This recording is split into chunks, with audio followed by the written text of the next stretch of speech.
I thought I knew what betrayal felt like.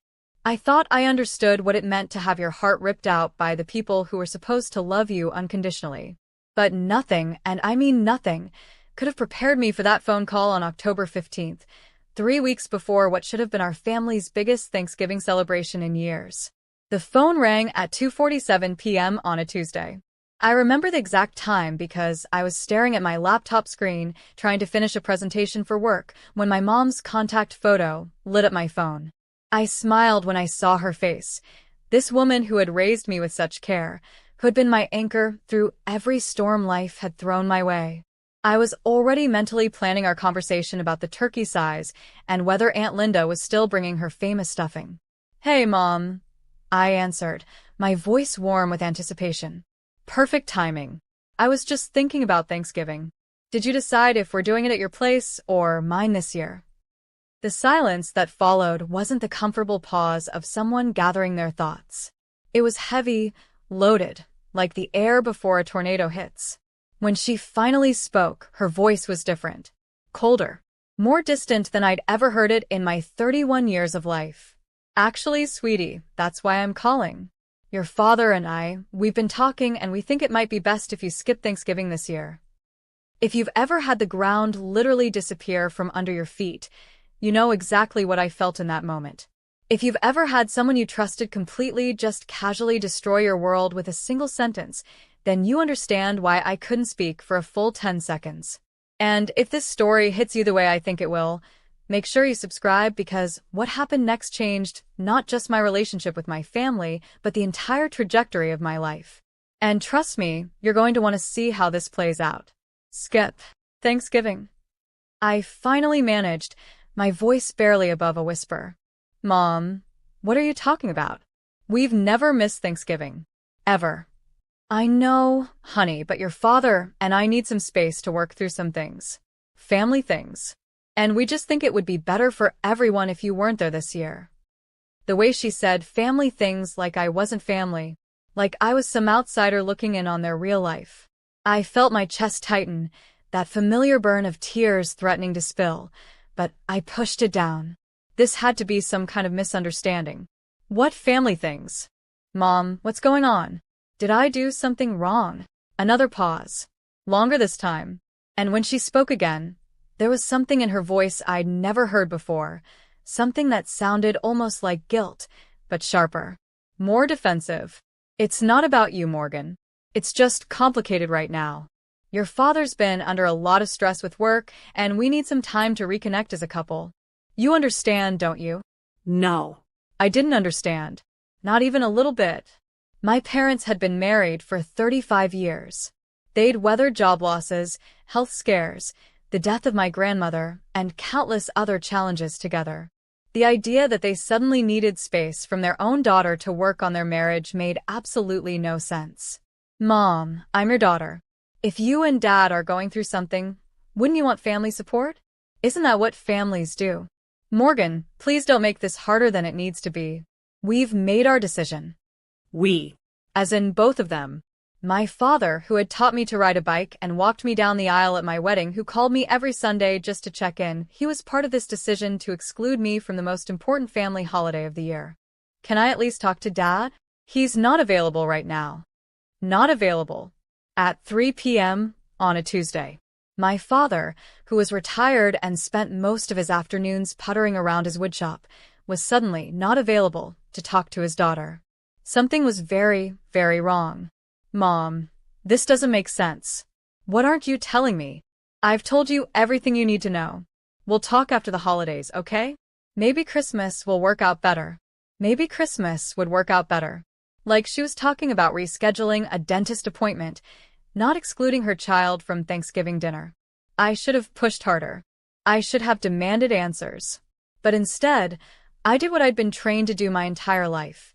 I tried to be the good daughter, the understanding one, the one who didn't cause problems. "Okay," I whispered. "If that's what you need. Thank you for understanding, sweetie. I love you." And then she hung up. I sat there staring at my phone for the longest time, trying to process what had just happened. This was the woman who had never missed a school play, who had driven 4 hours to bring me soup when I had the flu in college, who had been my maid of honor when I married Jake 3 years ago. This was the woman who called me her greatest achievement and who had always made me feel like I was the center of her world. And now she was telling me I wasn't welcome at Thanksgiving. But here's the thing about betrayal. It doesn't hit you all at once. It seeps in slowly, like poison, and the more you think about it, the more questions start bubbling up. The questions that demand answers, whether you're ready for them or not. Why had my father been unavailable? Why did my mother sound like she was reading from a script? And why, when I really thought about it, had our conversations over the past few weeks felt slightly off? Not wrong enough to worry about, but just different. I tried calling my dad directly. Straight to voicemail. I called my mom back. Straight to voicemail. I texted both of them. No response. That's when the real panic started to set in. This wasn't about marriage counseling or needing space. This was about something bigger, something they didn't want me to know about. And the more I thought about it, the more I realized that this phone call wasn't the beginning of whatever was happening. It was just the first time they'd been caught. I grabbed my laptop and started scrolling through our family group chat, looking for clues I might have missed. What I found made my blood run cold. For the past month, the conversation had been almost entirely between my parents and my younger brother Tyler. Plans for Thanksgiving, discussions about who was bringing what, jokes about Uncle Pete's infamous political rants, all happening without me. But wait, that wasn't possible. I would have noticed if I'd been excluded from family conversations. Unless. I checked the chat settings, my hands trembling as I navigated through the options. And there it was, the confirmation of what I was beginning to suspect. I wasn't in the current family group chat. Somehow, at some point in the past month, I'd been removed and they'd created a new one without me. My own family had been planning Thanksgiving behind my back for weeks, and I'd been completely oblivious. But why? What had I done to deserve this level of deception and exclusion? I was about to find out that the answer to that question would unravel everything I thought I knew about my family, my marriage, and my entire life. And the revenge I would eventually get? Let's just say they never saw it coming. The next 48 hours were the longest of my life. I couldn't eat, couldn't sleep, couldn't focus on anything except trying to understand what was happening to my family. Jake tried to comfort me, bringing me tea and rubbing my shoulders while I obsessively scrolled through months of text messages, looking for signs I'd missed. Maybe they really do just need some alone time, he suggested on Thursday evening, finding me curled up on our couch with my phone and a box of tissues. Your dad's been talking about retirement stress lately.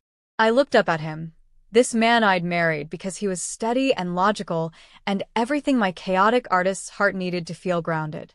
But right now, his reasonable explanations felt like salt in an open wound. Jake, they removed me from the family group chat. That's not about retirement stress. That's about something else entirely. He sat down beside me, pulling me against his chest in that way that usually made everything feel better. But this time, his embrace felt different. Hesitant almost. Maybe you should just give them some space like they ask. The way he said it made me pull back and look at him more closely. There was something in his voice, the same quality I'd heard in my mother's voice during that phone call. Like he knew more than he was letting on. Jake, I said slowly, studying his face.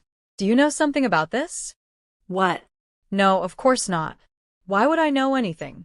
But he wouldn't meet my eyes when he said it. Have you ever had that moment when you realize the person you're talking to is lying to you? It's like watching someone you thought you knew transform into a stranger right in front of you. Their face is the same, their voice is familiar, but something fundamental has shifted, and suddenly you're looking at them like you've never seen them before. Jake. Look at me.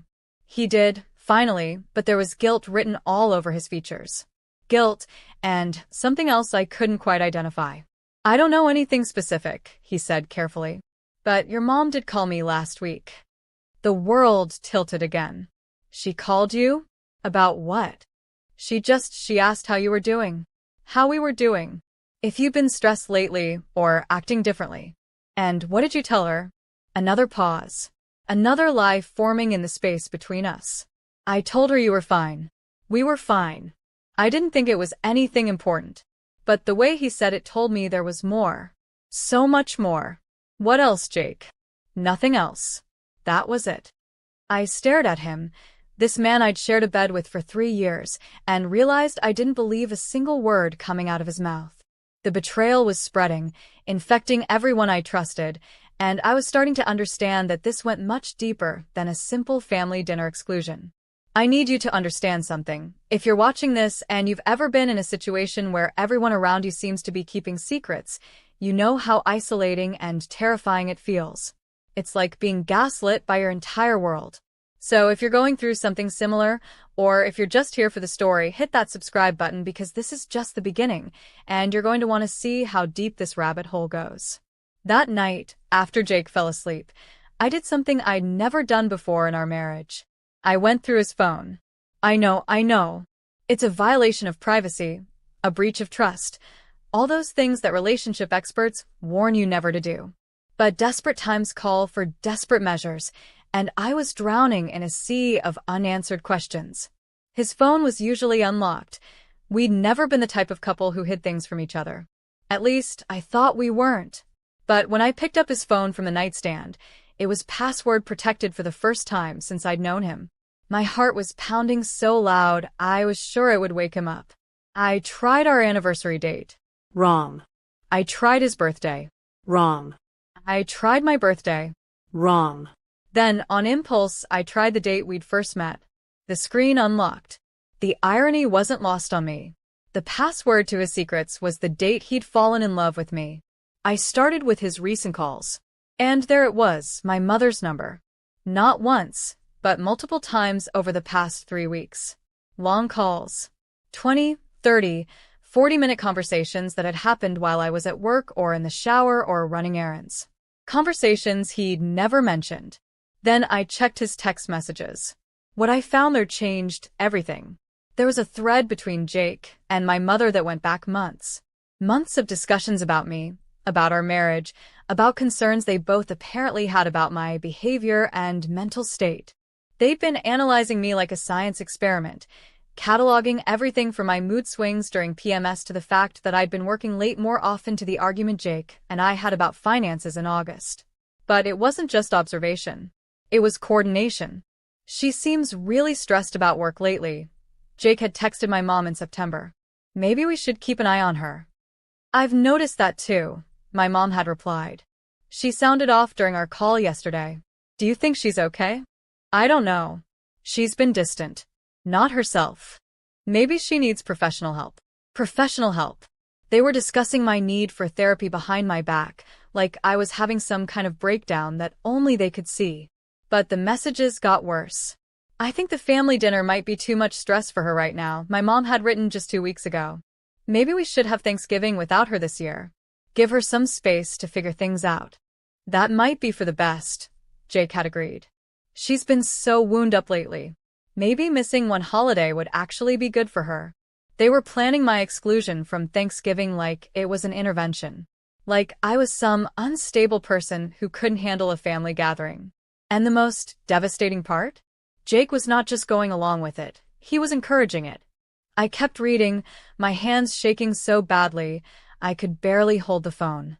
There were messages about how to handle me, how to support me without triggering me, how to help me see that I needed to work on myself. But here's the thing that really got me. In all of these messages, in months of conversations about my supposed mental health crisis, not once did either of them mention actually talking to me about their concerns. Not once did they suggest that maybe, just maybe, if they thought I was struggling, they should ask me about it directly. Instead, they decided to become amateur psychologists, diagnosing me from a distance and making decisions about my life without my input or consent. I was so absorbed in reading that I almost missed the sound of Jake stirring beside me. I quickly closed the messages and put his phone back, my mind reeling with everything I discovered. But I'd only scratched the surface. The next morning, I called in sick to work and drove to my parents' house.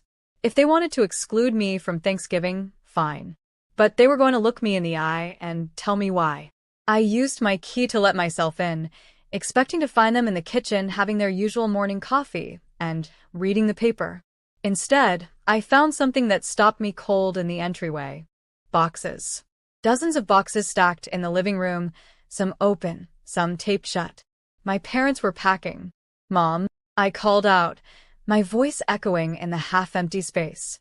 Dad. My mother appeared at the top of the stairs, and the look on her face when she saw me wasn't surprise. It was panic. "Morgan, what are you doing here?" "What am I doing here? I live here." "Well, I used to." "What's with all the boxes? Are you moving?" She came down the stairs slowly, like she was buying time to think of a response. "We were going to tell you." When? "After you disappeared." My father emerged from the kitchen, and the expression on his face was one I'd never seen before. Not anger, not disappointment, but something that looked almost like fear. "Sweetheart, you shouldn't be here." "I shouldn't be here? This is my childhood home. These are my parents. Where exactly should I be?" That's when I noticed something else. Family photos were missing from the walls. Not all of them, but specific ones. Pictures of me. My graduation photos, my wedding pictures, candid shots from family vacations, they were gone, leaving behind lighter rectangles on the wallpaper where they used to hang. "You're erasing me," I whispered, the realization hitting me like a physical blow. "You're literally erasing me from your lives." And that's when my father said the words that would haunt me for months to come. "Morgan, we think it's best if we start over somewhere fresh. Without the complications." Complications. That's what I was to them. Not their daughter. Not family. A complication to be dealt with and discarded. But what I discovered next made me realize this wasn't just about family dynamics or mental health concerns or needing space. This was about money. A lot of money. And a secret that would destroy everything I thought I knew about the people who raised me. Complications? I repeated, my voice getting stronger as anger began to override shock. "What complications, Dad?" "The complication of having a daughter who loves you? The complication of maintaining a relationship with your own child." My parents exchanged a look that I'd seen 1,000 times growing up, that silent communication couples develop after decades of marriage.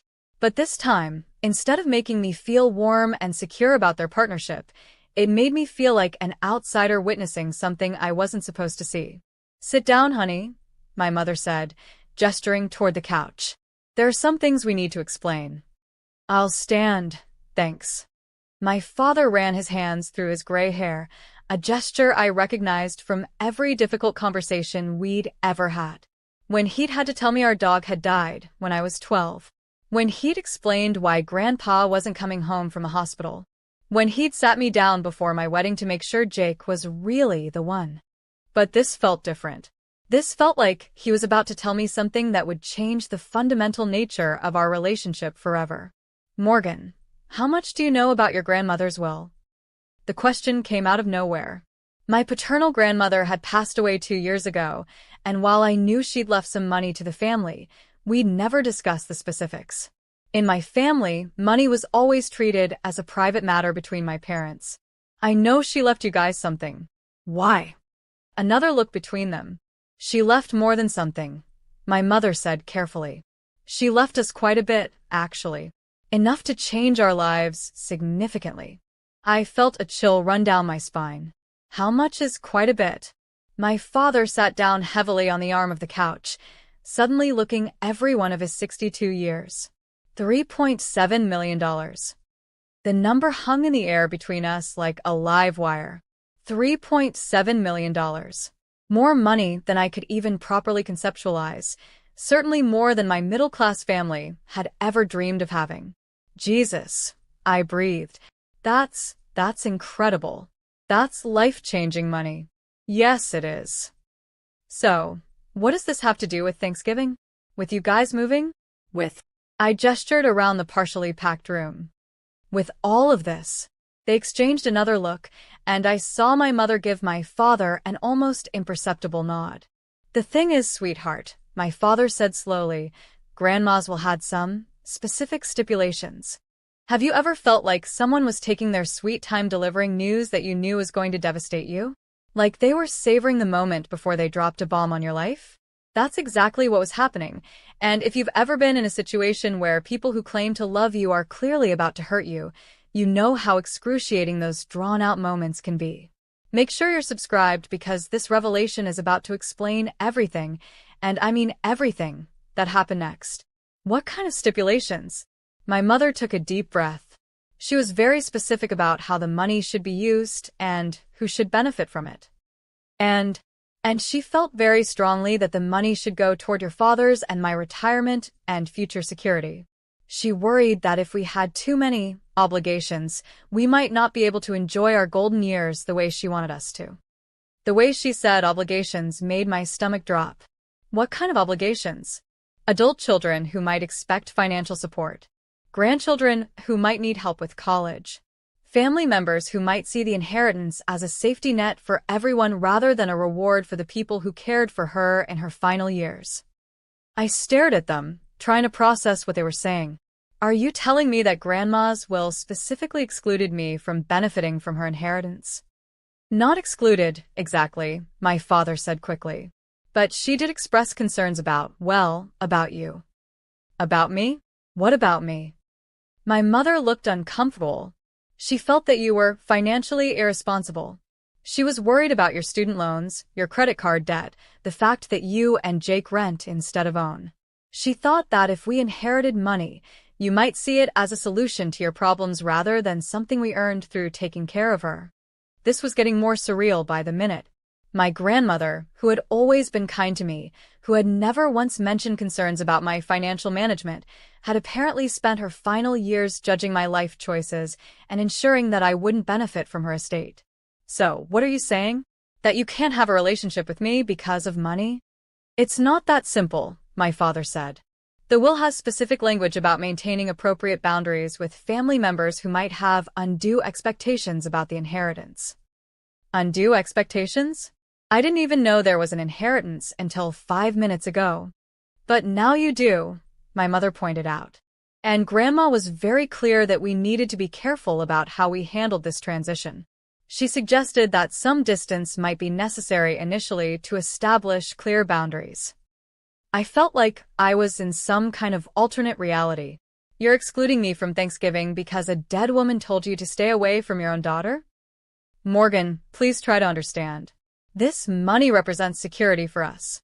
It means your father can retire comfortably, that we can travel, that we won't be a burden on anyone in our old age. But the will specifically states that if we're deemed to be using the inheritance to support adult children financially, the money goes to charity instead. And you think I'm going to ask you for money? We don't know what you're going to do, my father said. But we can't take that risk. There it was. The truth, finally. They weren't protecting their marriage or giving me space to deal with mental health issues. They were protecting their inheritance from me. Their own daughter had become a threat to their financial security, and they had decided that $3.7 million was worth more than their relationship with me. But here's where the story gets really interesting and where my desire for revenge started to crystallize into an actual plan. Can I see the will? I asked, my voice steady despite the fact that I felt like I was falling apart inside. Why? My mother asked sharply. Because I want to understand exactly what Grandma said about me. I want to see these specific stipulations that are apparently worth destroying our family over. They hesitated, and that hesitation told me everything I needed to know. You don't have to see the will, my father said. You just need to trust that we're doing what's best for everyone. No, I said firmly. I don't need to trust anything anymore. You've been lying to me for months, planning to exclude me from family events, talking about me behind my back with my husband, and now you're telling me that my own grandmother thought so little of me that she wanted you to cut me out of your lives. I think I have a right to see exactly what she said. My mother stood up abruptly. I think you should leave. I'm not leaving until you show me that will. Morgan, you're getting upset, and this is exactly the kind of behavior that concerned your grandmother. What behavior? Wanting to see legal documents that apparently dictate my relationship with my parents? Asking questions about decisions that affect my life? That's concerning behavior. But even as I argued with them, my mind was racing in a different direction. Something about their story didn't add up. The will, their interpretation of it, the timing of everything, it all felt too convenient, too neat. And that's when I remembered something that changed everything. 2 years ago, When my grandmother was in the hospital, I had been the one taking care of her affairs. I had been the one going through her paperwork, organizing her legal documents, making sure everything was in order. I had seen her will, and what my parents had just described bore no resemblance whatsoever to what I remembered reading. My grandmother hadn't left them $3.7 million. She had left that money to me. The realization hit me like a lightning bolt. I stood there in my parents' half-packed living room, staring at these two people who had raised me, and understood with crystal clarity that they weren't just excluding me from Thanksgiving dinner. They were stealing from me. The will I'd seen 2 years ago had been clear.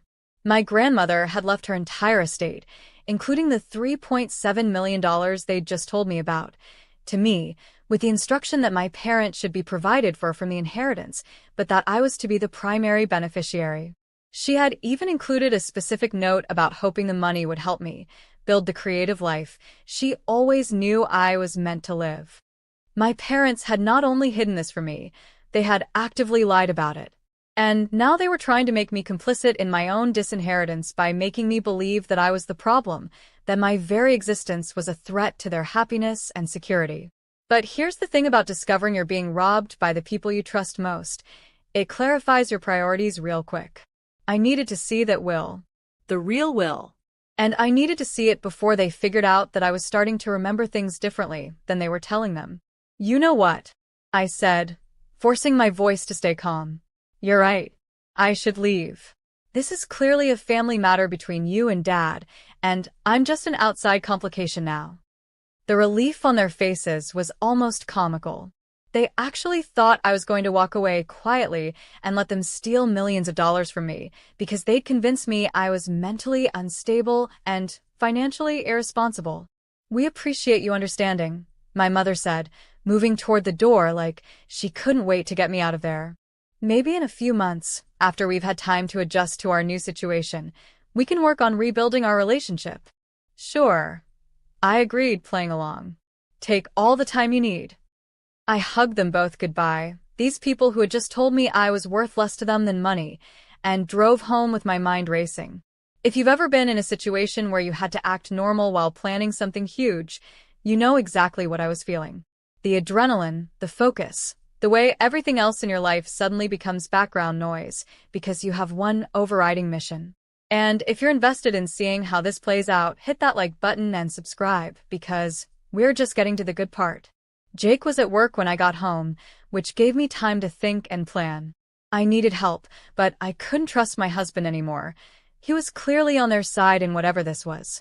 I needed someone who knew about legal documents and inheritance law, and who wouldn't ask too many questions about why I suddenly needed this information. I called my college roommate Sarah, who had become a lawyer specializing in estate planning. Morgan, I was just thinking about you. how's everything going? Actually, I need your help with something, and it's kind of urgent. Of course. What's going on? I gave her a carefully edited version of the situation, that there had been some confusion about my grandmother's will, and I needed to get a copy to clarify some discrepancies. That's easy enough, she said. Wills are public record once they've been probated. I can pull a copy for you today if you want.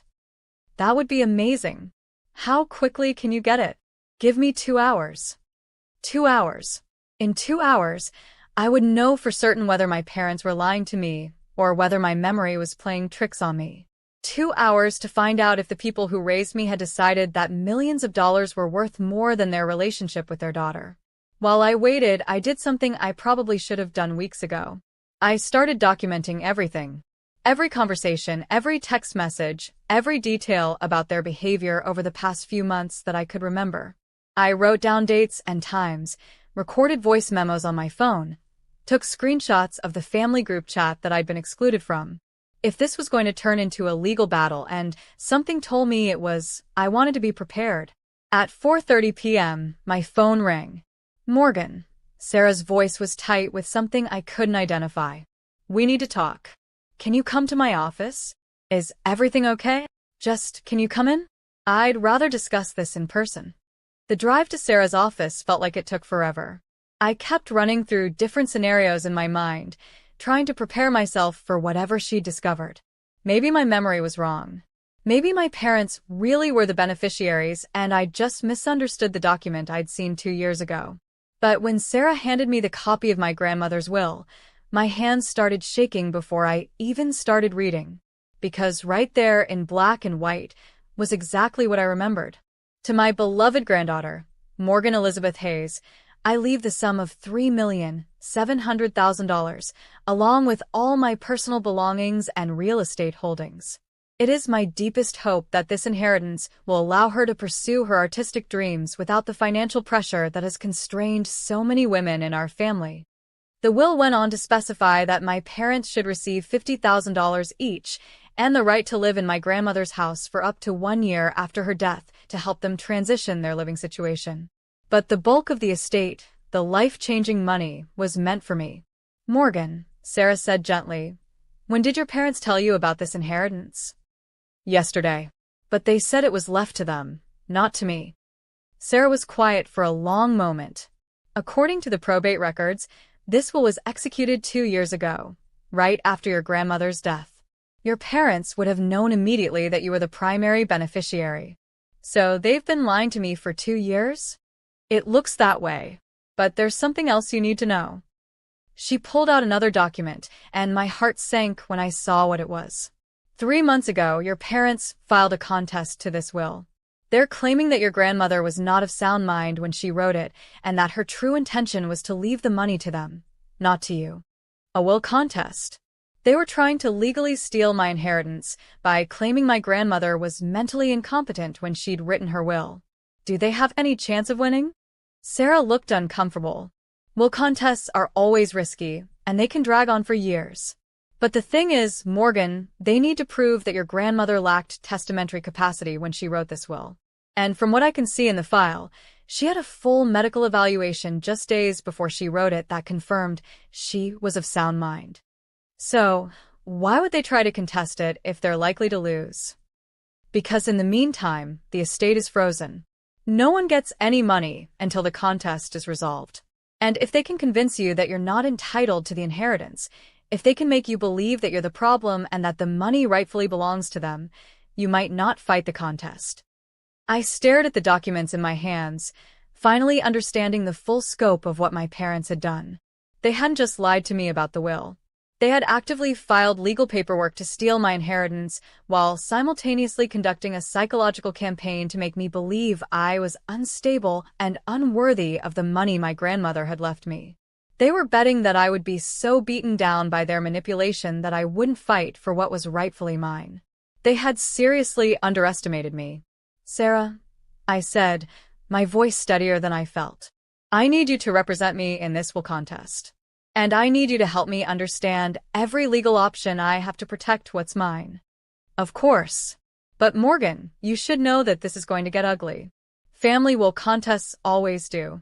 Your parents aren't going to back down easily, especially with this much money involved. Good, I said, surprising myself with the coldness in my own voice. Because I'm just getting started. What they didn't know was that I had something they didn't expect me to have. I had a copy of my grandmother's medical records from the weeks before she died, including the psychological evaluation that confirmed her mental competency. And I had something else that would change everything. I had proof that they had forged documents. That night, I sat at my kitchen table with every document Sarah had given me spread out in front of me, cross-referencing dates and signatures and trying to piece together the timeline of my parents' deception. Jake was working late again, or at least that's what he told me, which gave me the privacy I needed to work without having to pretend everything was normal. Because nothing was normal anymore. Nothing would ever be normal again. As I compared the original will to the documents my parents had filed in their contest, something jumped out at me that made my blood run cold. The will they were claiming was my grandmother's true final will, the one that allegedly left everything to them instead of me, was dated just 3 days before she died. I remembered those final days with painful clarity. My grandmother had been heavily medicated for pain, barely conscious, and certainly not in any condition to be writing or revising legal documents. I had been at her bedside almost constantly during that time, and there was absolutely no way she could have executed a new will. But there it was in the court filing. A document dated October 15th, 2022, supposedly signed by my grandmother and witnessed by two people I'd never heard of, completely reversing everything she'd specified in her original, well, just 6 months earlier. I grabbed my phone and scrolled through my photos from that time period. I had been documenting my grandmother's final days, taking pictures to share with family members who couldn't be there. And right there, in a photo I'd taken on October 15th, 2022, was my grandmother, unconscious in her hospital bed, with machines monitoring her vital signs, and my mother sitting beside her, holding her hand. My mother, who according to the forged will, had supposedly witnessed my grandmother signing a new legal document that very same day. The photograph was time-stamped. My grandmother had been unconscious and unresponsive on October 15th, 2022. There was no way she could have signed anything, let alone a complex legal document that happened to benefit my parents by millions of dollars. I had proof of forgery. But as I stared at that photo, something else clicked into place. In the background of the image, barely visible on the hospital room side table, was my father's briefcase.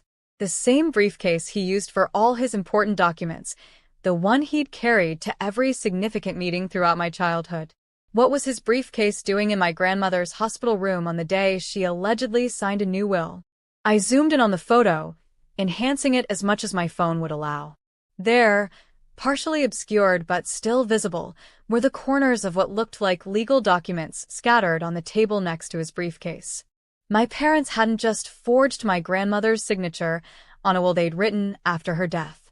They had brought the forged documents to her deathbed, probably planning to claim they'd witnessed her signing them while she was still alive. The level of premeditation was breathtaking. They had planned this theft while watching their own mother die, using her final moments as cover for their crime. If you've ever discovered something so fundamentally evil about people you love that it changed your entire understanding of who they are, you know the feeling I had in that moment. It's not just betrayal, it's a complete rewriting of your personal history. Every memory, every interaction, every moment of love and trust you've shared suddenly becomes questionable. And if you're here for the revenge part of the story, make sure you're subscribed because what I did next was absolutely nuclear. I spent the rest of that night making copies of everything.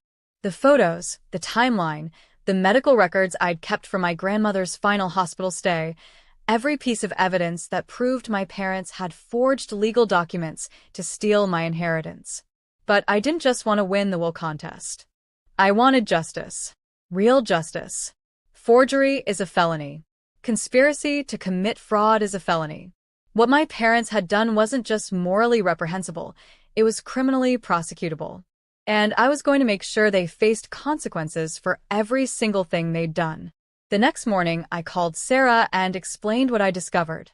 "Morgan," she said, her voice tight with excitement, "this is huge. If you can prove forgery, their will contest falls apart completely. But more than that, this is criminal fraud. You need to contact the police." "I'm going to. But first, I want to give them a chance to do the right thing." "What do you mean?" "I'm going to confront them. I'm going to show them the evidence and give them one opportunity to withdraw their fraudulent will contest and make this right. If they refuse, you'll have them arrested." "Exactly." But I wasn't going to confront them alone. I was going to do it at Thanksgiving dinner, the dinner they'd told me I wasn't welcome at. Because I'd realized something important. My brother Tyler didn't know what our parents had done. Neither did the rest of our extended family, who would be there. They'd constructed this elaborate lie about needing space and me being mentally unstable to explain my absence from family events. But they hadn't told anyone the truth about the money or the will contest or their criminal fraud. And I was about to expose everything in front of everyone who mattered to them. I spent the next week preparing. I had Sarah help me organize all the evidence into a clear, compelling presentation. I made copies of every document, every photo, every piece of proof that my parents were criminals who had stolen from their own daughter while gaslighting her into thinking she was the problem. But I also did something else. I hired a private investigator to look into my parents' activities over the past 2 years. Because if they were capable of forging wills and stealing inheritances, I wanted to know what else they might be hiding. What the PI found made me realize that the $3.7 million was just the beginning. My parents had been living well beyond their means for the past 2 years, racking up massive credit card debt, taking out loans against their house, and spending money like they already had access to my grandmother's inheritance. They owed over $200,000 to various creditors, and their house was in danger of foreclosure. They weren't just greedy. They were desperate. They had spent money they didn't have, betting that they could steal my inheritance before anyone figured out what they'd done. And when they realized I might start asking questions, they decided to cut me out of their lives entirely rather than face the consequences of their crimes. But here's the thing they hadn't counted on. I wasn't the naive, trusting daughter they thought they could manipulate and discard. I was my grandmother's granddaughter, and she had raised me to be stronger than they'd ever imagined. On Thanksgiving morning, I got dressed carefully in my best outfit, a beautiful dress my grandmother had bought me for my last birthday before she died. I did my hair and makeup like I was going to the most important meeting of my life. Because I was. I drove to my parents' house, the house that was about to be foreclosed on, the house they'd been pretending was their secure retirement home while they were actually drowning in debt they'd accumulated spending my money. I used my key one last time and walked into what I knew would be a room full of family members who had no idea what was about to happen. "Morgan," my Aunt Linda called out from the kitchen. "What a wonderful surprise. Your parents said you couldn't make it this year." "Oh, I wouldn't miss this for the world," I said, smiling as I looked around the room at my extended family. My brother Tyler looked confused but happy to see me. My cousins waved from the living room where they were watching football. And my parents looked like they were seeing a ghost. "Sweetheart," my mother said, her voice strained, "we weren't expecting you." "I know," I said, pulling out my phone and connecting it to the smart TV they bought with credit cards they couldn't afford to pay off. "But I have something I wanted to share with everyone. A little Thanksgiving presentation about family, trust, and what we're all really thankful for." The screen lit up with the first slide of my presentation, the truth about Grandma's will. My father went pale. My mother sank into a chair. And I began to tell the whole truth about what they'd done. As everyone knows, I began, my voice carrying clearly through the suddenly quiet room. "We lost Grandma 2 years ago. What you might not know is that she left behind a will that has created some interesting family dynamics." I clicked to the next slide, which showed a photo of my grandmother and me from her last birthday party. She was smiling, her arm around me, looking exactly like the sharp, intelligent woman she'd been right up until the end of her life. Grandma was very specific about what she wanted to happen to her estate after she died. She wanted to make sure that the money she'd saved her entire life would help her granddaughter pursue her dreams. My brother Tyler looked confused. "Morgan, what are you talking about?" "Mom and Dad said Grandma left them some retirement money." "Some retirement money?" I repeated, clicking to the next slide. $3.7 million, to be exact, which, according to her will, she left to me. The room erupted, questions flying from every direction, voices overlapping as my extended family tried to process what I'd just said. But through all the noise, I kept my eyes fixed on my parents' faces. My mother looked like she was going to be sick. My father was staring at me with an expression I'd never seen before, pure, undiluted hatred. "That's enough," he said, standing up from his chair. "Morgan, you're clearly having some kind of breakdown. Maybe you should leave." "Oh, I'm just getting started, Dad. Because here's where the story gets really interesting." I clicked to the next slide, which showed the original will, clearly dated and signed. This is Grandma's real will, filed with the probate court on March 15, 2022, 6 months before she died. As you can see, she left the bulk of her estate to me, with provisions for Mom and Dad to receive $50,000 each and the right to live in her house for up to a year. Aunt Linda was reading over my shoulder. "Morgan, this says she left you almost $4 million. Why didn't anyone tell us about this?" "Great question, Aunt Linda. Mom? Dad? Would you like to explain why no one knew about Grandma's will?" My mother was crying now, but they weren't tears of sadness. They were tears of panic, of someone whose carefully constructed lies were falling apart in real time. Because, I continued when they didn't answer, They decided that they deserved that money more than I did. So they filed a contest to the will, claiming that Grandma wasn't mentally competent when she wrote it. Tyler stood up, his face flushed with anger. Wait, what? You're contesting Grandma's will? She was sharp as a tack right until the end. We all know that. Exactly, I said, clicking to the next slide. Which is why they had to get creative about proving their case. The slide showed the forged will, the one dated October 15th, 2022. This is the document Mom and Dad submitted to the court, claiming it represents Grandma's true final wishes. According to this will, she allegedly changed her mind 3 days before she died and decided to leave everything to Mom and Dad instead of me. I could see family members starting to understand where this was going. The room was getting quieter, more tense. Now, here's where it gets interesting. Does anyone remember what Grandma was like on October 15th, 2022? My cousin Sarah raised her hand, tentatively. That was when she was in the hospital, right? The final days? Exactly right. She was unconscious on morphine and had been unresponsive for almost a week. I clicked to the next slide. The photo I'd taken of my grandmother on that exact date, unconscious in her hospital bed. This photo was taken on October 15th, 2022, at 2:47 p.m. As you can see, Grandma was completely unconscious. But according to the will Mom and Dad submitted to the court, she supposedly signed a complex legal document that same day, witnessed by 2 people none of us have ever heard of. The silence in the room was deafening. I could see the exact moment when everyone understood what I was saying. They forged it, Tyler said, his voice barely above a whisper. They forged Grandma's signature. That's a very serious accusation, my father said, but his voice was shaking. Yes, it is, I agreed. Which is why I'm glad I have proof. I clicked through the next several slides, showing enlarged versions of the signatures, the medical records proving my grandmother's mental competency when she wrote the original will, and the hospital records showing her condition on the date of the alleged second will. But then I got to the slide that really drove the point home. The photo of my father's briefcase in the hospital room, with legal documents visible on the table beside it. This photo shows Dad's briefcase in Grandma's hospital room on October 15th. You can see the papers on the table next to it. The same papers that were supposedly signed by Grandma while she was unconscious. My Uncle Pete, who had been a police officer for 30 years before retiring, stood up from his chair. "Bill," he said to my father, his voice hard. "Please tell me you didn't do what it looks like you did." "It's not what you think," my father started. "It's exactly what you think," I interrupted. "They forged legal documents to steal my inheritance.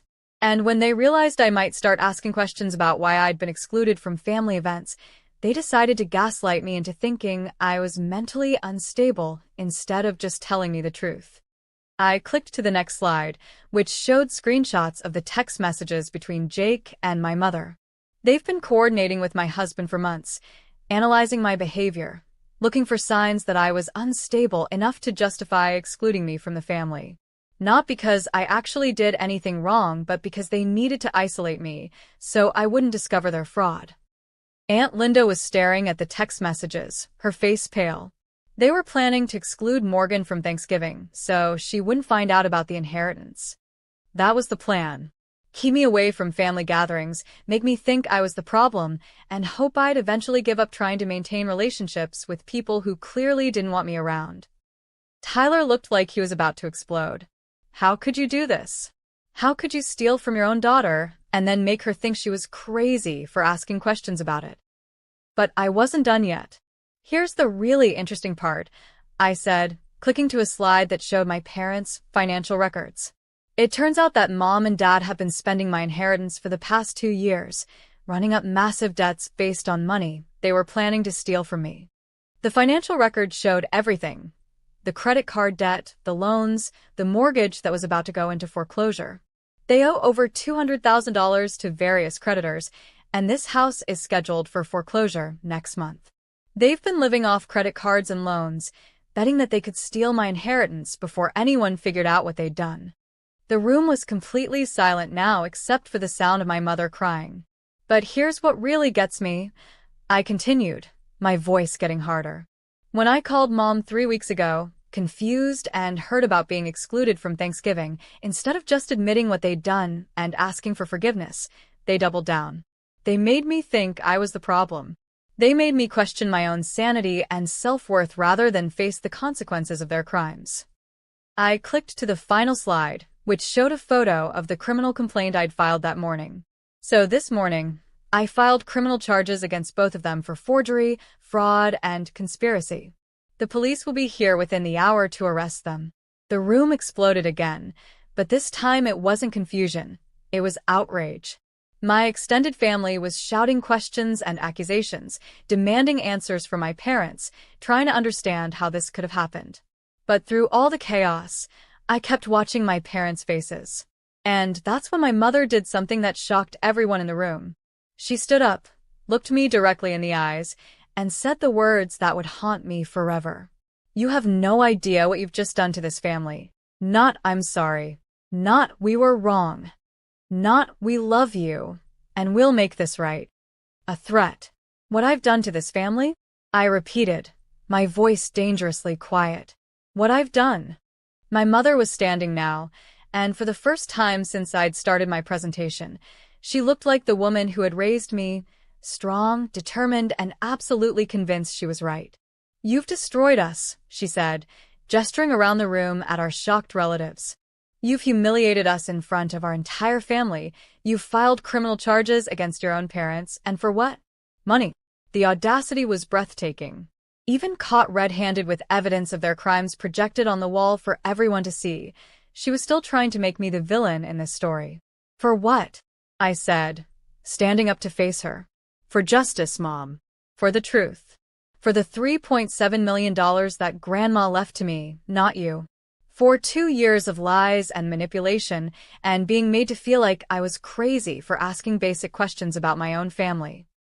That money was supposed to be for our retirement," my father said, finally finding his voice.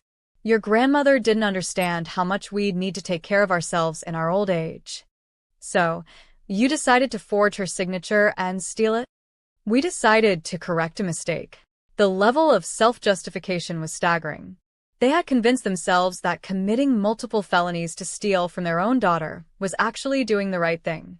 Tyler stepped forward, and I could see he was shaking with rage. "Are you listening to yourselves? You stole from Morgan. You lied to all of us. You made us complicit in excluding her from family events based on lies about her mental health. And now you're acting like she's the one who did something wrong. You don't understand the situation," my mother started. "I understand that you're criminals," Tyler shot back. "I understand that you've been lying to your entire family for 2 years. And I understand that instead of admitting what you did and asking for forgiveness, you're still trying to justify it." That's when we heard the sirens. The police arrived exactly when I told them they would. 2 officers, professional and polite, who had reviewed all my evidence that morning and determined that there was probable cause to make arrests for forgery and fraud. If you've never watched someone you love get arrested, it's a surreal experience. One moment they're standing in your childhood living room arguing with you about money, and the next moment they're being read their rights and handcuffed while your extended family watches in stunned silence. But you know what? I felt no sympathy for them. Not after what they'd put me through. Not after the months of gaslighting and manipulation and being made to feel like I was the problem. And definitely not after what happened next. As the officers were leading my parents out to their patrol car, my mother turned back to look at me one more time. "This isn't over," she said, her voice cold and hard. "You think you've won, but you have no idea what's coming for you." Another threat. Even being arrested for felonies, she was still threatening her own daughter. The officers put her in the car and drove away, leaving behind a house full of family members who were struggling to process what had just happened. "Morgan," Aunt Linda said, coming over to put her arm around me. "I am so sorry. I had no idea they were capable of something like this." "None of us did," my Uncle Pete added. "But you did the right thing. This was criminal behavior and they need to face consequences." Tyler was pacing around the living room, running his hands through his hair. "I can't believe they involved Jake in this. I can't believe they made him part of their plan to isolate you and manipulate you. Jake. In all the chaos of preparing for my confrontation with my parents, I'd almost forgotten about my husband's role in their deception. I'm divorcing him, I said simply. Morgan, maybe you should think about, Aunt Linda started. No. There's nothing to think about.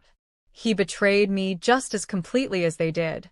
He participated in months of discussions about my supposed mental health problems. He agreed that I should be excluded from family events. He chose their side over mine in every single conversation they had about me behind my back. I pulled out my phone and showed them some of the text messages I'd screenshot. Look at this. Jake texting my mom that maybe I need professional help. Jake agreeing that I'm too stressed to handle family gatherings. Jake discussing strategies for how to manage me without triggering my supposed instability. My cousin Sarah was reading over my shoulder. Oh my God, Morgan. He was treating you like a psychiatric patient instead of his wife. Exactly. And the whole time, I was trusting him to be my partner and my advocate. I was confiding in him about how hurt and confused I was by my parents' behavior, and he was reporting everything back to them. The betrayal by Jake was almost worse than what my parents had done. Because at least with my parents, I could understand the motivation. They wanted money, and greed made them do terrible things. But Jake had no financial stake in any of this. He had just chosen them over me. For no reason other than he apparently agreed that I was too unstable and problematic to deserve honesty and respect. What are you going to do now? Tyler asked. I'm going to fight the will contest and get my inheritance back. I'm going to make sure Mom and Dad face criminal consequences for what they've done. I'm going to divorce Jake and start over completely. And then, I looked around the room at these family members who had supported me, who had been horrified to learn what my parents had done, who had never once suggested that I was overreacting or asking for too much. And then I'm going to live the life Grandma wanted me to live. I'm going to use her money to pursue my art, to travel, to build something meaningful. Everything she hoped I'd be able to do when she left me that inheritance. But even as I said it, I knew it wasn't going to be that simple. My parents had been right about one thing. This wasn't over. Over the next few weeks, I learned just how deep their deception had gone and how far they were willing to go to avoid facing consequences for what they'd done. The criminal case moved forward quickly. The evidence was overwhelming, and their public defender advised them to take a plea deal rather than go to trial. They would each serve 18 months in prison and pay restitution for the legal costs of the fraudulent will contest. But the civil case, getting my inheritance back, turned out to be more complicated. While they'd been in jail awaiting trial, their lawyer had filed additional motions claiming that I was mentally unstable and that my grandmother had been unduly influenced by me when she wrote her original will. They were arguing that even though they had forged documents, the forgery was actually closer to my grandmother's true intentions than her real will had been. It was legal insanity, but it was effective at dragging out the case and preventing me from accessing my inheritance. And then Jake did something that showed me just how far this conspiracy had gone. He filed for divorce first, claiming that I had become increasingly unstable and vindictive following my parents' arrest. He was asking for half of any inheritance I might eventually receive, claiming that my grandmother's money was a marital asset. The man who had betrayed me for months, who had participated in a plan to gaslight me and exclude me from my own family, was now trying to steal half of my inheritance as part of our divorce settlement. But here's what none of them had counted on. I had been documenting everything. Every conversation, every text message, every piece of evidence of their conspiracy against me. And I was about to use all of that evidence to destroy them completely. If you think this story is intense now, just wait. Because what I discovered about Jake's true role in all of this changed everything I thought I knew about the conspiracy against me. And my revenge? It was just getting started. The divorce papers Jake served me 3 days after my parents' arrest contained a revelation that stopped me cold. In his filing, he claimed that he had been documenting my declining mental state for over a year at the request of my family, who were concerned about my ability to make sound financial decisions. A year. Not the few months I'd discovered in his text messages with my mother. An entire year of documenting my behavior, analyzing my conversations, and reporting back to my parents about my fitness to handle money. But it got worse. According to his court filing, Jake claimed that I had exhibited signs of paranoid behavior, made increasingly erratic financial decisions, and shown concerning changes in personality that suggested possible mental illness. He was literally using my reaction to their gaslighting as proof that I was mentally ill. The night I read those papers, I called Sarah and asked her to meet me at my office. I needed somewhere private to work, somewhere Jake couldn't walk in and interrupt, somewhere I could spread out all my documents and try to understand the full scope of what had been done to me. "This is beyond anything I've ever seen in a family law case," Sarah said after reviewing Jake's filing. "He's essentially arguing that your parents were justified in trying to steal your inheritance because you're mentally incompetent to handle it. But he participated in making me feel crazy. He was part of the conspiracy that created the very behavior he's now claiming proves I'm unstable. I know that, and you know that, but proving it in court is going to be challenging. Especially because he's documented specific incidents over the past year that, taken out of context, could support his claims." I stared at the legal papers spread across my desk, trying to process the magnitude of what Jake had done. He hadn't just betrayed me. He had been systematically building a case against my mental competency for over a year, creating documentation that my parents could use to support their will contest. "Sarah," I said slowly, "what if this wasn't just about the inheritance? What if they planned this from the beginning?" She looked up from the papers. "What do you mean?" "Think about it. My grandmother dies, leaves me millions of dollars, and within months, Jake starts documenting my behavior and my parents start questioning my mental stability. What if they planned to have me declared mentally incompetent from the start? What if the forged will was just their backup plan?" The more I thought about it, the more sense it made. If they could prove I was mentally ill, they could have me declared incompetent to manage my own finances. My parents, as my closest relatives, would become my legal guardians and gain control of my inheritance. The forged will was sloppy, easily disproven. But a competency hearing based on a year's worth of documentation from my own husband? That was much more sophisticated. "We need to get ahead of this," Sarah said. "If they're planning to challenge your mental competency, we need our own documentation proving you're completely capable of managing your affairs." But I had a better idea. What if I could prove that Jake's documentation was fabricated or manipulated?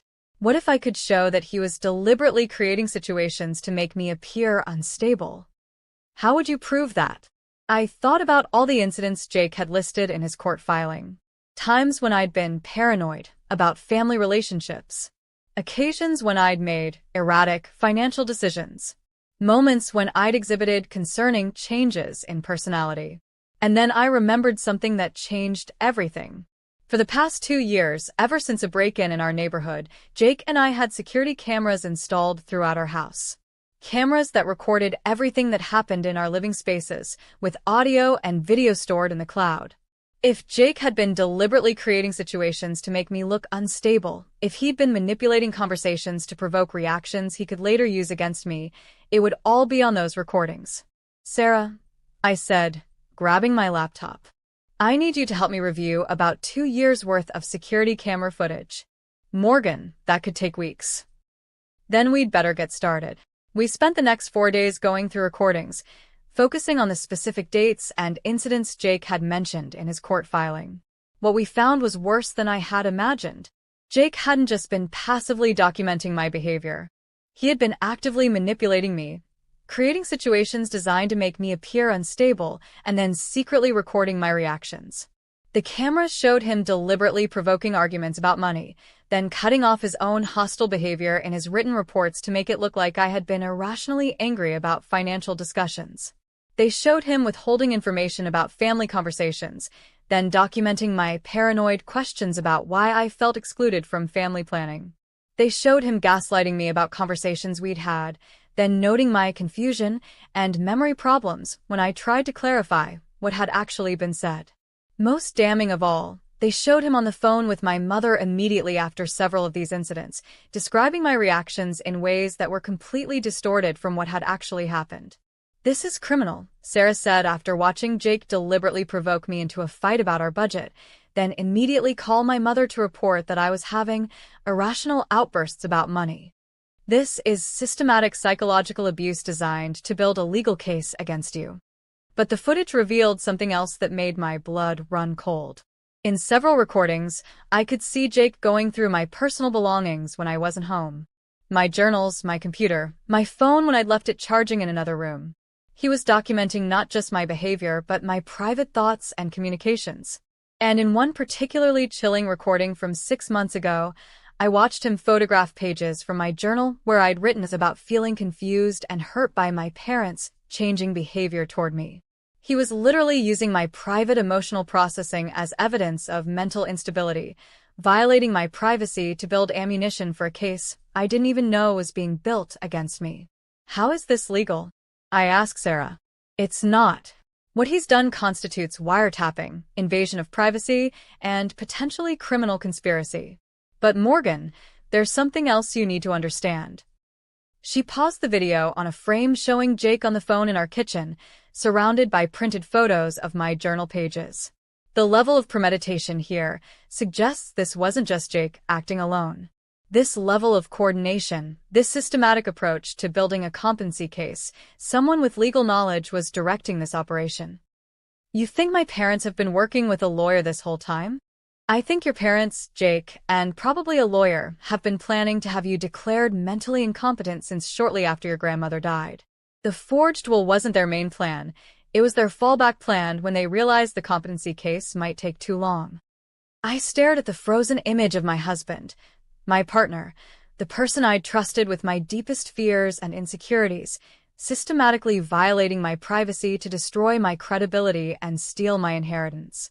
Sarah, I said, my voice steady despite the rage building inside me. I want to file criminal charges against Jake. All of them. Wiretapping, invasion of privacy, conspiracy, whatever we can prove. Are you sure? Once you go down this path, there's no going back. You'll be at war with your entire family and your husband. I looked around my office, at the evidence spread across every surface, at the security footage showing the elaborate conspiracy that had been mounted against me by the people who were supposed to love and protect me. I'm already at war, I said. I just didn't know it until now. But what I discovered next made me realize that the conspiracy went even deeper than I'd imagined, and my revenge was about to become much more comprehensive than they could have ever anticipated.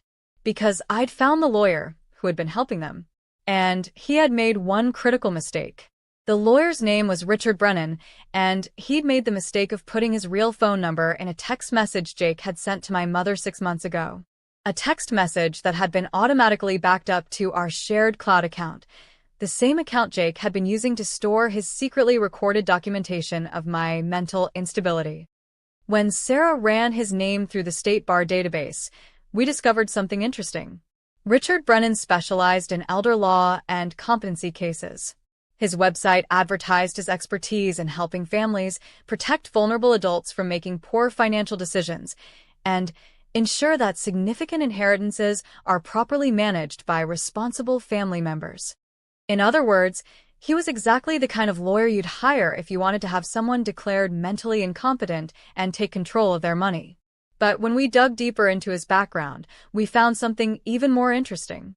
Richard Brennan had been sanctioned by the state bar twice in the past 5 years for unethical practices in pursuit of client goals and failure to maintain appropriate boundaries in family legal matters.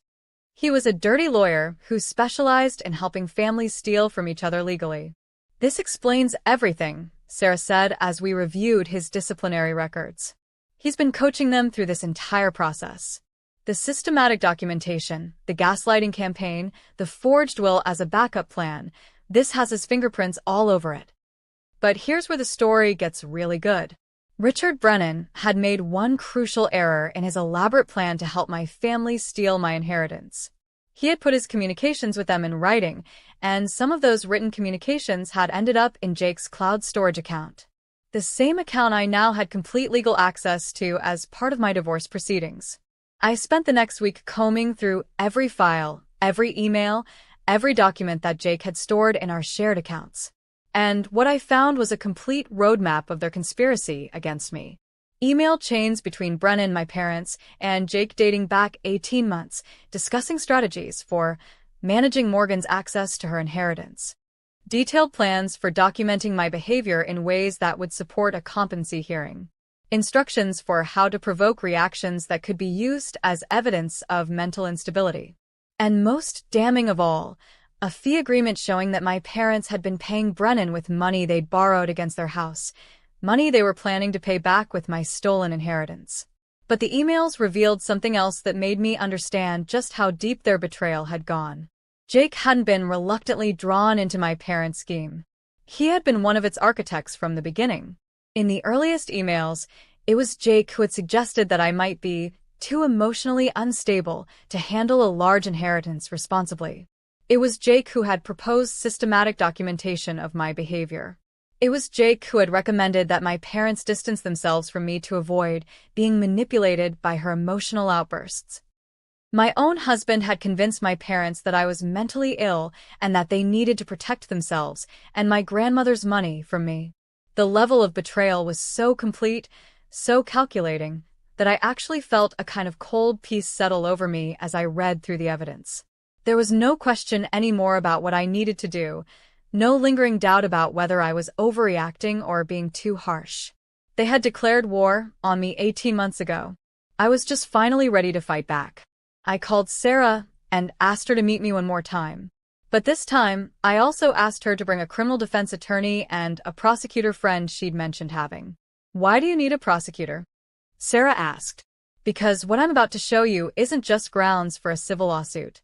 It's evidence of a criminal conspiracy that involves fraud, extortion, and racketeering." The meeting was held in Sarah's conference room on a Friday afternoon. Present were Sarah, a criminal defense attorney named Marcus Chen, and a prosecutor named Elena Rodriguez who specialized in white-collar crime.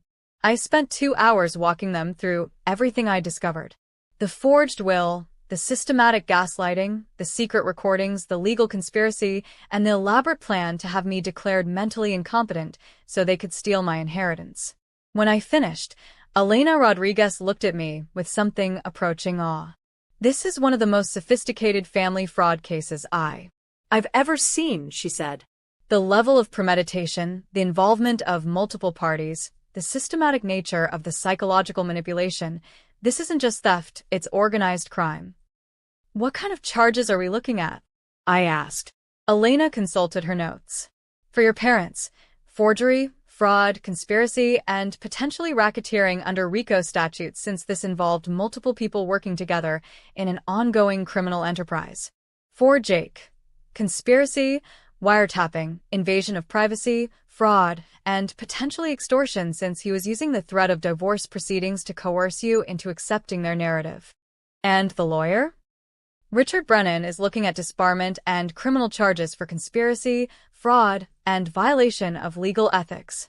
If we can prove he knew about the forged will and helped plan it, he's looking at serious prison time." Marcus Chen leaned forward. "Morgan, you need to understand that pursuing this level of criminal prosecution will destroy all of these people's lives permanently. Your parents will go to prison for years, not months. Jake will lose his job and likely face jail time. The lawyer will lose his license and his freedom." "And," I said simply, "and I want to make sure you understand the magnitude of what you're choosing to do." I thought about that for a moment, about my parents, who had raised me with love and care for 29 years before deciding that money was worth more than their relationship with their daughter. About Jake, who had promised to love and honor me before spending over a year systematically documenting my behavior to prove I was mentally incompetent. About the lawyer who had coached them through an elaborate scheme to steal my inheritance while making me believe I was losing my mind. They made their choices, I said finally. They chose money over family, they chose deception over honesty, and they chose to destroy me rather than face the consequences of their actions. These aren't good people who made a mistake. These are criminals who spent over a year planning to ruin my life for their own benefit. Elena nodded. "Then let's proceed. But I want you to know that this case is going to be big. Media attention, public scrutiny, all of it. Are you prepared for that?" I thought about my grandmother, who had worked hard her entire life and saved every penny so that I could have the freedom to pursue my dreams. I thought about the letter she'd left with her will, telling me how proud she was of my strength and resilience. I thought about the 18 months of gaslighting, manipulation, and systematic psychological abuse I'd endured while believing that the people who were destroying me actually loved me. "I'm prepared," I said. The prosecutions moved forward with unprecedented speed. The evidence was so overwhelming and well documented that all four defendants, my parents, Jake, and Richard Brennan, were advised by their attorneys to accept plea deals rather than go to trial. My parents each received 4 years in prison and were ordered to pay full restitution for all legal costs related to their fraudulent will contest, plus damages for the psychological harm caused by their systematic deception. The judge specifically noted in her sentencing that their abuse of family trust made their crimes particularly heinous. Jake received 2 years in prison for conspiracy and invasion of privacy. He also lost his job in the tech industry and will likely never work in his field again due to his criminal record. Our divorce was finalized with me receiving the house and all marital assets, while he received nothing but legal bills. Richard Brennan received 6 years in prison and permanent disbarment. The State Bar used his case as an example in their ethics training, showing other attorneys exactly what kind of behavior would result in the complete destruction of their careers. But the most satisfying part wasn't the criminal convictions. It was getting my inheritance back, plus interest, plus damages for the delayed access to my grandmother's money. The final settlement was just over $5 million. I used the first $1 million to pay off the house Jake and I had shared, which I then sold and donated the proceeds to a foundation that provides legal aid to families dealing with elder fraud. I used the second $1 million to establish a scholarship fund at my grandmother's alma mater for young women pursuing careers in the arts. I used the third $1 million to start my own art studio and gallery, exactly like my grandmother had always encouraged me to do. And the remaining $2 million? I invested it carefully and used the income to fund my new life, a life free from people who saw me as a source of money rather than someone worthy of love and respect. 6 months after the criminal trials ended, I received a letter in prison mail from my mother. She wanted to reconcile and rebuild our relationship now that she'd learned from her mistakes. I threw the letter away without finishing it. 3 months later, Jake sent me a message through social media, apologizing for his role in the conspiracy and asking if we could find a way to move forward together when he got out of prison.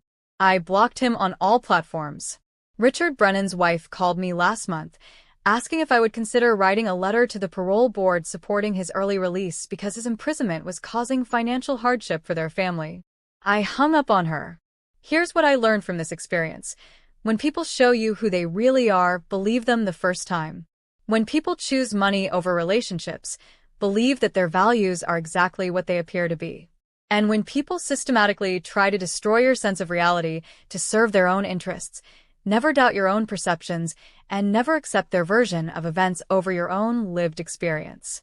But most importantly, I learned that revenge isn't about getting even, it's about justice. It's about making sure that people face appropriate consequences for their choices and that their actions don't go unpunished just because they're family or because confronting them is uncomfortable. My grandmother left me that money because she believed in me, because she wanted me to have the freedom to create the life I dreamed of. My parents, Jake, and their lawyer tried to steal that gift not just from me, but from her memory. They failed. Today, I run a successful art gallery that showcases work by emerging artists who might not otherwise have opportunities to display their talents. I travel frequently, I've written a book about surviving family financial abuse, and I wake up every morning grateful for the peace that comes from surrounding myself only with people who value authenticity and integrity. I've never been happier, more successful, or more confident in my own judgment. And I've never once regretted the choices I made to expose their crimes and ensure they faced consequences for what they did. If you're in a situation where family members are manipulating you, gaslighting you, or making you question your own perceptions of reality, especially when money is involved, trust your instincts. Document everything. Seek professional help from people who aren't connected to the situation. And don't let anyone convince you that maintaining family relationships is more important than protecting yourself from abuse. Because at the end of the day, people who truly love you don't systematically plan to destroy you for their own benefit. And if they do plan to destroy you, they deserve everything that's coming to them. Thanks for staying with me through this story. If it resonated with you, if you've learned something from my experience, or if you just want to see more content about standing up for yourself in difficult family situations, make sure you subscribe and hit that notification bell. Because sometimes the best revenge is simply living well and making sure the people who tried to destroy you face the consequences of their choices.